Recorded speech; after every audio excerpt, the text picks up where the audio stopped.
The story that I'm about to share with you goes beyond just a tale of spooky happenings that forced a mother and daughter out of their new home only 2 months after moving in. This is an ongoing investigation that serves as a chilling reminder of malevolent forces in this world and how they manifest in unexpected ways. My name is Leanne Mahalia, and this is Eye Candy Stories.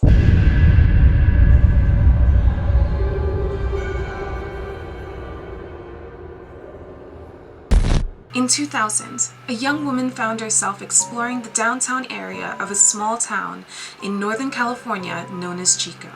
Jody, she was a single mother, had stumbled upon Chico during her travels and was captivated by its cozy atmosphere, drawn to the small town ambience that seemed ideal for raising her 3-year-old daughter, Hannah.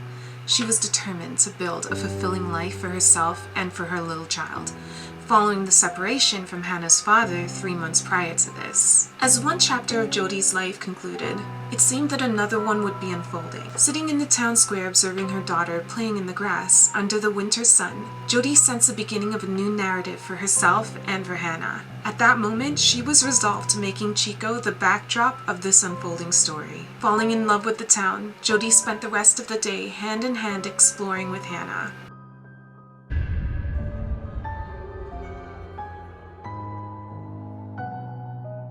During their explorations, Jody noticed a for rent sign in front of a charming apartment complex called the Walnut Gardens Apartments. These were located on Parmack Road. The complex was beautiful. The flowers were in full bloom, the grass was lush and thick, and there were plenty of places for Hannah to play safely. There was even a pool. Jody couldn't believe her luck and went inside to speak to the property manager immediately. Later, Jody would admit that during the quick tour of the building, she was overcome with a strange feeling about the place, but she brushed it aside, assuming that it was just residual stress from searching for a new home. Concluding the tour, she requested an application, and within a week, Jody and Hannah were in the midst of the move-in process. Though the move went without any problems, she began to feel increasingly uncomfortable in the space, hastily switching on lights before entering rooms and peering around corners just as if she was going to see somebody at the end of the hallway. She actively noted a strange smell that would move around the apartment. Nonetheless, she shrugged it off, convinced herself that she was just being silly, and prepared Hannah for bed. Jody and Hannah moved into apartment 14. What was to unfold there would forever change the way that Jody viewed life and death.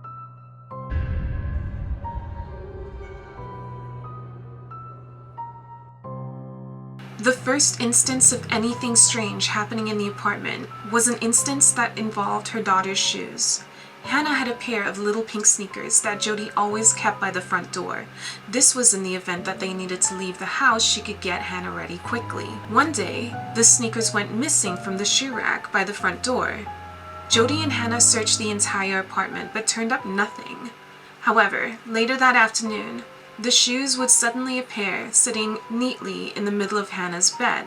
After this, other mysterious things started to happen around the apartment, and they quickly started to gain attention from the mother and daughter. Jody notes that things that she set down the night before would be in completely different places the morning after. This was happening so much so that Jody started to question her sanity.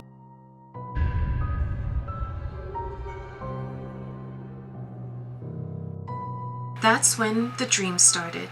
At this point, Jody and Hannah had been in apartment 14 for around a week, and that night began much like any other.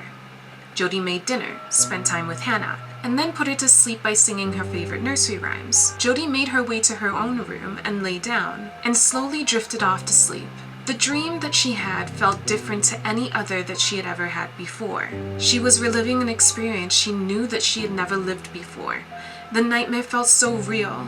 It was as if she was seeing it through somebody else's eyes, in a first-person perspective. She saw a young woman with long brown hair and piercing blue eyes. She noted that from the perspective that she was looking at the young woman, it seemed as if she was sitting in a car, and she wasn't alone. There was somebody there with her. While observing the scene in her dream from a first-person perspective, she knew that she wasn't the person whose eyes she was seeing the young woman from. It was as if she was just a mere spectator observing a scene from a movie. An overwhelming feeling of impending doom tugged at her heartstrings. She sensed that the person whose perspective she was witnessing was not feeling this way. So, where was this feeling coming from? As Jody woke up, an uneasy feeling lingered within her, as if something terrible was about to happen. She struggled to shake it off, but it persisted. It left her feeling bewildered and disconnected for the days that followed.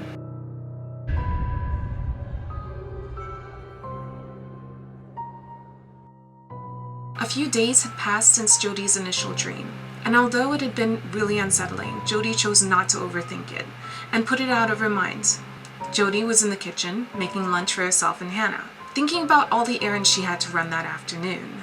As she was talking to Hannah, she could see that the toddler was distracted, and her gaze kept on being drawn towards the hallway. Jody was in the middle of telling herself not to overthink it, when Hannah turned completely to face the hallway and with a huge smile on her face said, "Hi, who are you talking to, Hannah?" Jody asked. She looked around thinking that maybe Hannah had seen a neighbor walking past and was greeting them. Her heart sank, her stomach sank when Hannah turned to her and said, "The girl." "What girl, Hannah?" Jody responded. "The girl right there. She's standing right there in the hallway. Can't you see her, Mama?" Jody's heart sank. This was Jody's confirmation that something very strange was happening in apartment 14.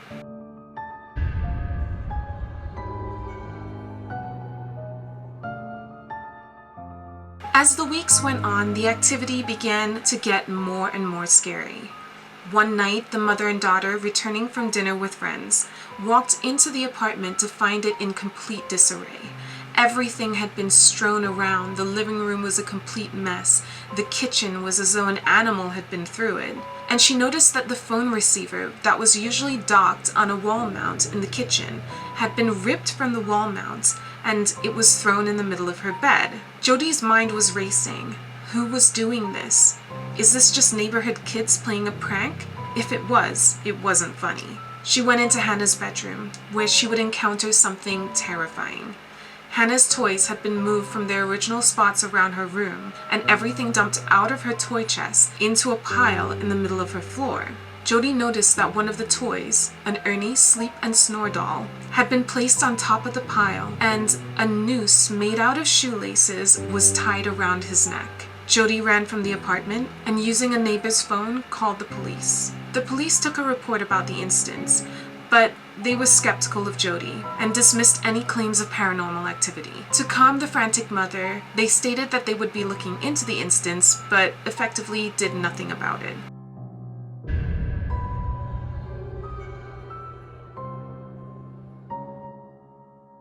After some time, the activity level in the apartment reached a point where Jody just did not feel safe anymore. The strange dreams she was having kept getting worse, and now they were a nightly occurrence, and the images, feelings, and sounds became more real and more terrifying. She was now seeing a couple, a man and a woman.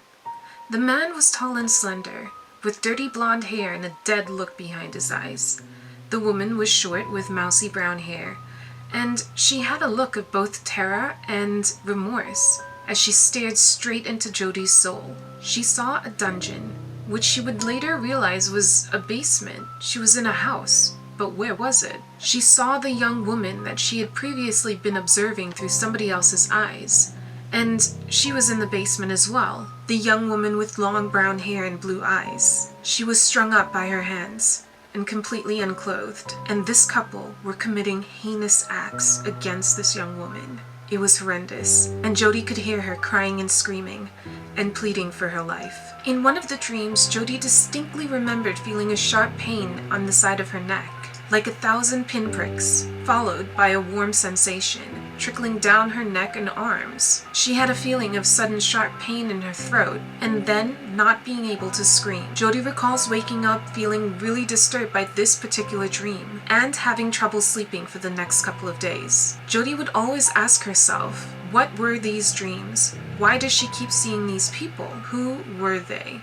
Also, things around the apartment were now not only just being moved, but they were now going missing. And Hannah talked more frequently about the woman in the apartment, who she now referred to as Marliz, an angel. This led to a night in February of 2000, just 1 month after the mother and daughter moved into apartment 14. Jody woke up in the middle of the night to the sound of very loud TV static. blaring from the living room. Surprisingly, the TV was on. Even though she distinctly remembered turning it off before turning in for the night, she got up, got out of bed, and walked down the hallway to go investigate what was going on in the living room. As she rounded the corner, she was surprised to see the TV on. But before she could react to it, her attention was drawn to the kitchen, where she turned and saw something that terrified her instantly. The kitchen cupboards were now flapping insanely, open, close, and banging loudly each time they did. Jody walked over and instantly recoiled in fear when all of a sudden the stove switched on and a huge flame burst from the burner tops. Before she could say anything, even before she could scream, she heard what sounded like Hannah's doll coming from Hannah's room. It was the Ernie Sleep and Snore doll. It suddenly activated and started chiming over and over again, loudly, "I feel great. I feel great." Jody mustered up enough courage to run to her daughter's room, where she apprehended the doll and tore the batteries out of the back and threw them across the room. The doll stopped talking, but only for a moment. She sat the doll down, grabbed Hannah, and as she turned to exit the room with Hannah in her arms, the doll suddenly burst back to life, waving its hands and arms, chiming loudly, "I feel great. I feel great." Jody grabbed Hannah and fled the apartment, this time feeling defeated. She couldn't explain what was happening in her apartment, but needed to get somebody to witness this craziness. She ran to the neighbor's place across the way from her and started pounding on the door until the neighbor answered. Jody's neighbor also happened to be the property manager, and she looked both shocked and bewildered by the story that Jody offloaded on her. After all, it was the middle of the night, and she was just woken up by a visibly frightened Jody and her young daughter Hannah, who was now crying hysterically. The whole scene was like something out of a horror movie. The property manager decided that it was probably best that she go across to Jody's apartment with her and take a look at what was going on. It's not that she necessarily believed Jody's claims of paranormal activity, but she just wanted to make sure that there wasn't somebody in there and the mother and daughter weren't in any immediate danger. She grabbed her little dog, a little toy poodle, and walked over with Jody and Hannah. On approaching the apartment, the dog started to become increasingly uncomfortable. The property manager's dog locked eyes with Jody's apartment door and started to growl fiercely the closer that they got to the door. They entered the apartment and walked down the hall into the living room. As they entered the living room, the little dog went ballistic, and what can only be described as enraged by something that none of the women could see. The dog suddenly jumped from the property manager's arms and started chasing around the living room at something that seemed to be floating in the air. But, as I said before, the women couldn't see it. They didn't know what the dog was chasing. There was nothing there. As this happened, the apartment suddenly erupted around them, and all of the activity that was happening before Jody ran out the first time burst back into life. The lights started flickering, the cupboard doors in the kitchen started flapping back and forth. They heard the Ernie Sleep and Snore doll erupting from Hannah's bedroom. The two women screamed. Jody scooped up Hannah and the property manager grabbed her dog and they hightailed it out of the apartment. At this point, Jody was now completely broken. She also had nowhere to go, so the property manager let her set Hannah down on the sofa and spend the rest of the night at her place. She felt so isolated and afraid to talk to those that were closest to her about the strange dreams and the happenings in her apartment, because she didn't want to sound crazy or strange. Scared and confused, Jody went for a walk and settled next to the pool, where she sat until the sunrise. It was around 6 a.m. when Jody was sat by the pool crying, and was approached by one of the long-term residents of the apartment complex. He was walking his dog, and he had noticed Jody and noticed that she probably needed somebody to talk to, so he made his way over and started speaking to her. First of all, they made small talk, but he made Jody feel comfortable, and eventually she would tell him what was happening in her apartments. The man had a kindly face, but she noticed at some point, as she spoke more and more about the activity in her apartment, his warm smile dropped from his face, and his expression went blank. Jody noted this, and she asked him what was wrong. He hesitated to tell her, momentarily, but then he decided to. But before doing so, he took a deep breath in and then exhaled. Then he looked her dead in her eye and said to her, "You know, Jody, nobody lives in that apartment very long, and I've seen people come and go, and nobody ever stays in that apartment longer than 2 months. Jody asked him why, and he began to tell her about the previous tenants who had lived there in the 70s. A young woman with long brown hair and piercing blue eyes had lived there with her fiancé. He described her as being young and attractive. He also went on to say that this young woman went missing and was never found, and he believed that she still haunted the apartment. However, he couldn't quite remember her name.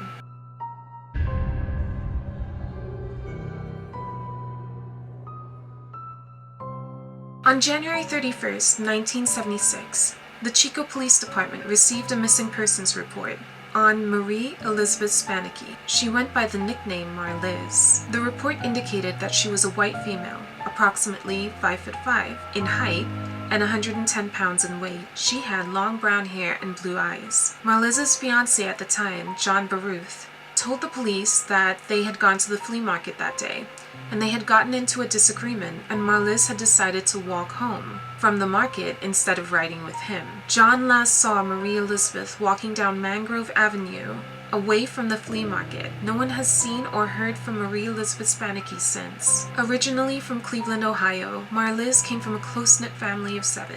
Her infectious energy and playful humor made her a beloved figure amongst her friends and loved ones. Coupled with her striking physical features, she often left people in awe of how amazing she truly was. Marie Elizabeth Spannhake was 18 when she moved from Cleveland, Ohio. Within the first month of moving to Chico, Spannhake had written her sister a number of times. She was having difficulties with John, and being in a new town with no support system was taking a toll emotionally. She had planned to go back home to Ohio in April of that year, but sadly, never got the chance to go. Marliz's sudden disappearance from Chico only 2 months after moving there left her loved ones devastated. By 1977, the missing persons case on Spannhake had gone cold.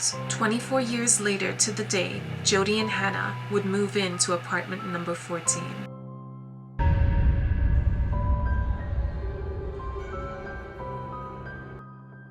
By this time, Jody's suspicion of the paranormal activity in her apartment was confirmed. Jody thought back to the first days that she arrived in the apartment and how she distinctly remembered feeling a sinking feeling in her stomach, as if an impending doom lurked around every corner. She had a feeling that something bad was going to happen but couldn't put it into context. This was a new start for herself and Hannah. The future, for all intents and purposes, seemed bright. Why was she feeling this way? After the morning at the pool, Jody began to spiral into a depressive state, which was fueled by the paranormal activity that was still happening in her apartment, and the strange dreams she was plagued with every night. The dreams at this point were now evolving and getting progressively worse, and Jody feared for hers and Hannah's safety, as everything within her told her that if she stayed in that apartment, something terrible was going to happen to Hannah. After much deliberation, Jody decided to move from the Walnut Gardens apartments. She moved just 2 months after arriving in Chico.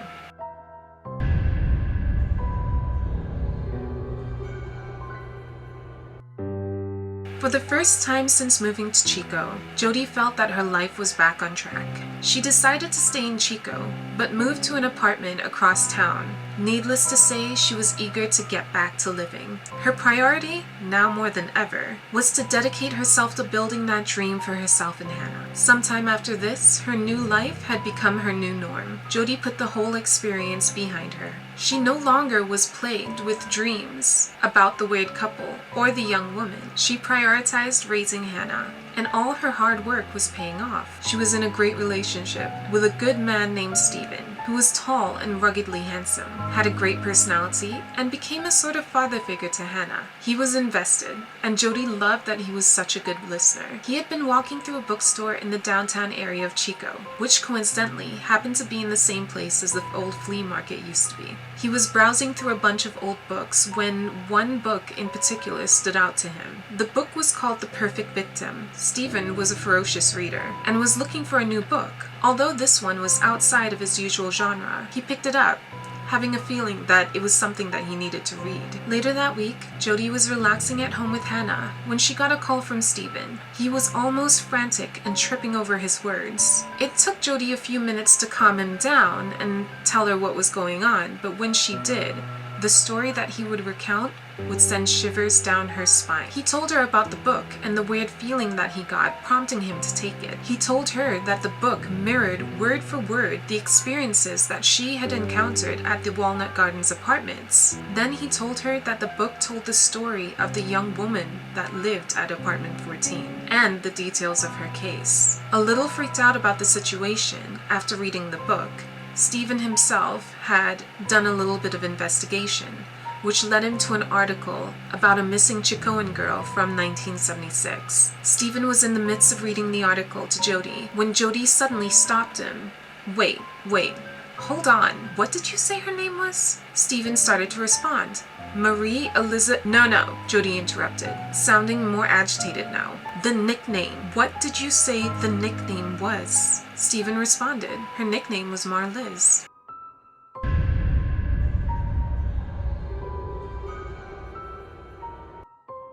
This had been the first time that Jody had heard the girl's name. She had been told by neighbors and various people during her time in Chico about the Chicoan girl that had gone missing in 1976.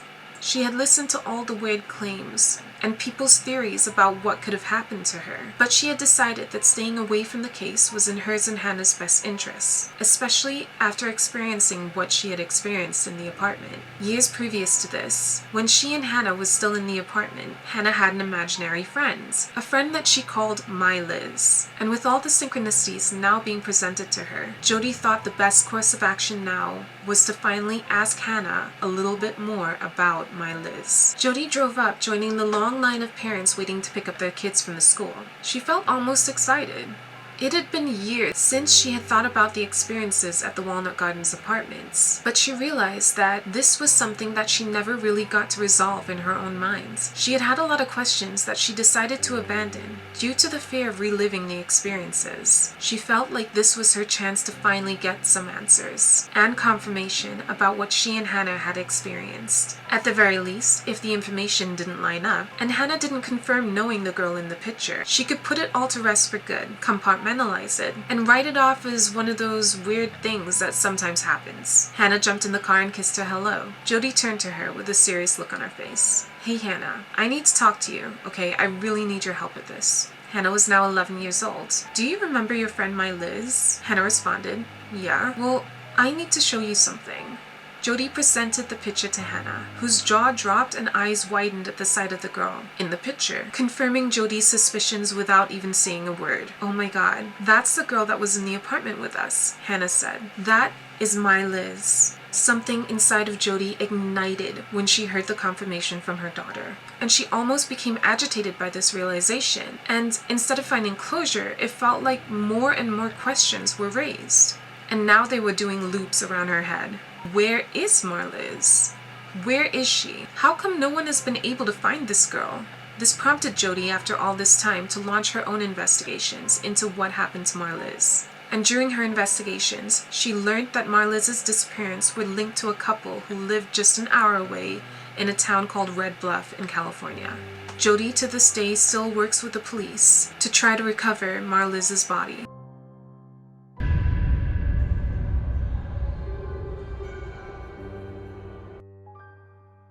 November 7th, 1984, Detective Al Shamblin of the Red Bluff Police Department was called upon to respond to a situation at the Church of Nazarene in Red Bluff. Upon arriving at the church, Detective Shamblin was greeted by a situation that was not too dissimilar to anything that he had encountered before. However, the look on the pastor's face as he approached him was the first indication of just how horrific this case would turn out to be. Pastor Dabney walked towards the detective, arms outstretched and face as white as a sheet. The pastor was visibly shaken, and Shamblin picked up on this when he took his hand and firmly shook it, making direct eye contact with a serious look that almost said, "Boy, am I glad you're here." The pastor introduced himself and then pointed out a young woman sat in a church pews who was visibly upset. As they walked over, the young woman looked up from her lap and looked at Shamblin right in the eye, and then burst into tears. She was a mess, and this was going to take a while, Shamblin thought to himself. Shamlin had a good sense for people and situations, and was gauging that this was probably serious, but the true seriousness of this case would come to light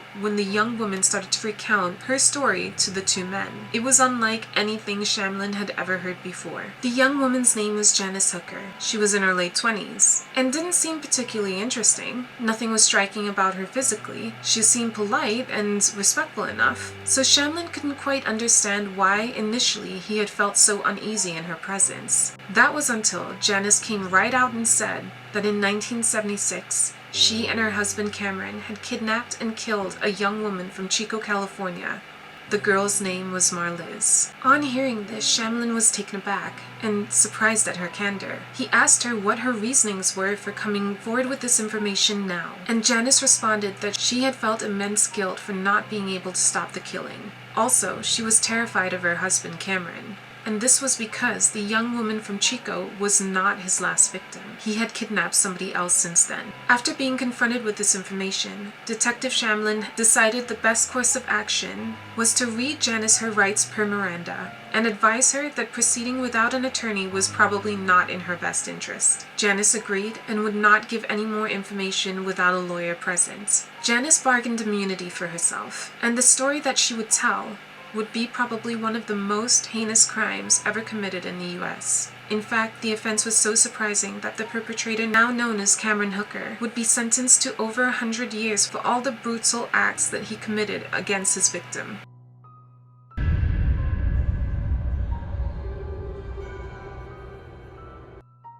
So what really happened to Marliz? In 1976, Janice and Cameron happened upon Marliz walking home from the flea market down Mangrove Avenue. Cameron had circled her a couple of times, and Janice had caught wind of this. She knew that he had wanted to kidnap a woman, and he had expressed this to her before.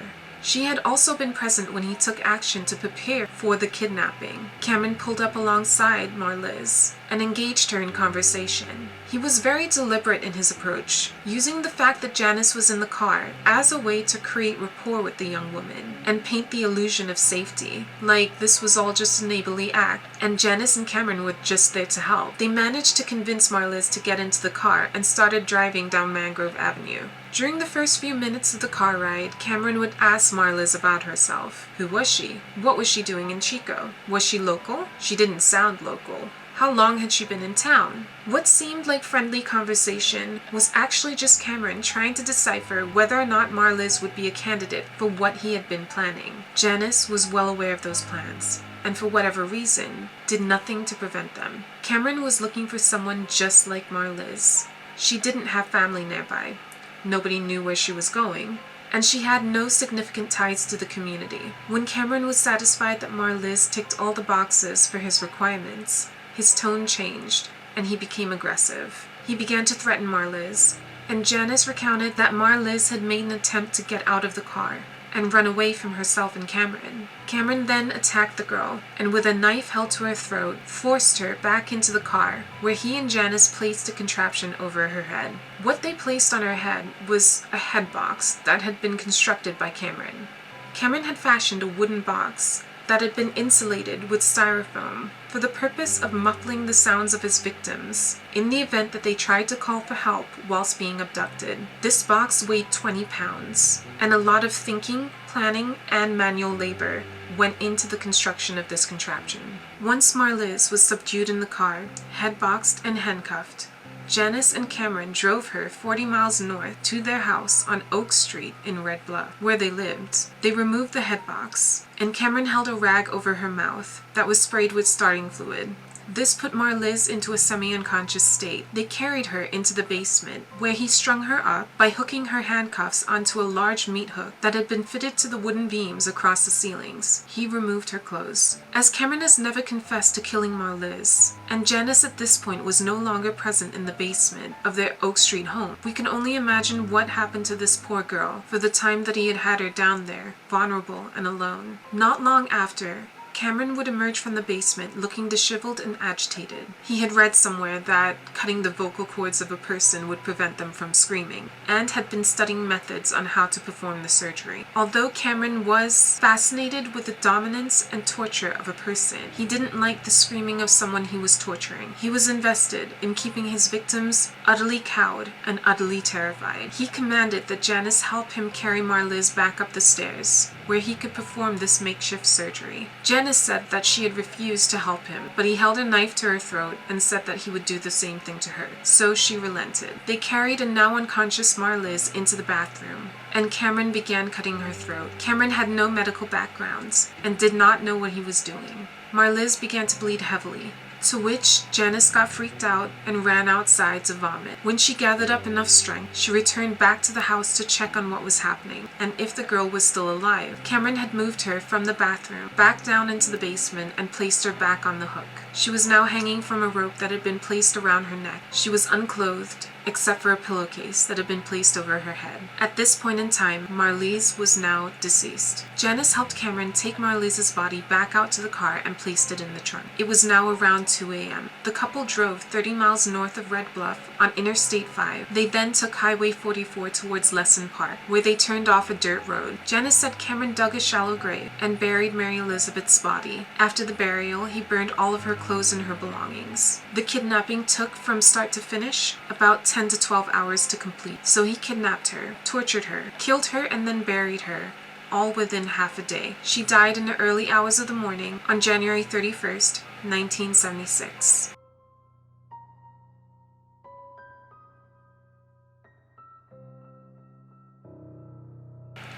On a number of occasions, Janice has collaborated with the police to try to locate Mary Elizabeth Spannhake's body, but has been unsuccessful in retracing her steps.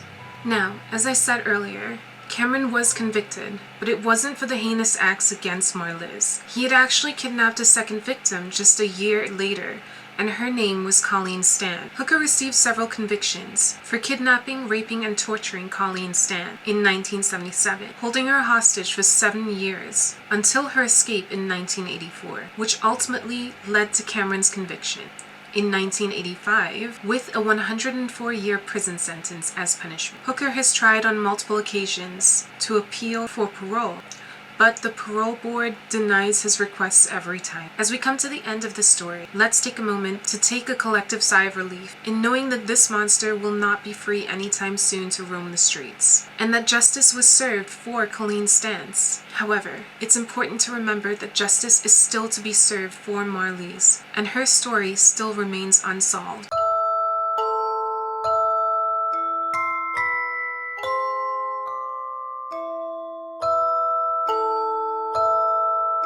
I just wanted to say thank you so much for everybody who tuned into this story. My name is Leanne Mahalia, and this is Eye Candy Stories. I am endeavoring to upload 2 to 3 times a week.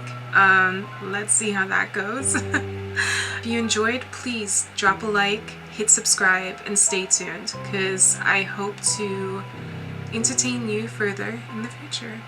All right? Thank you so much.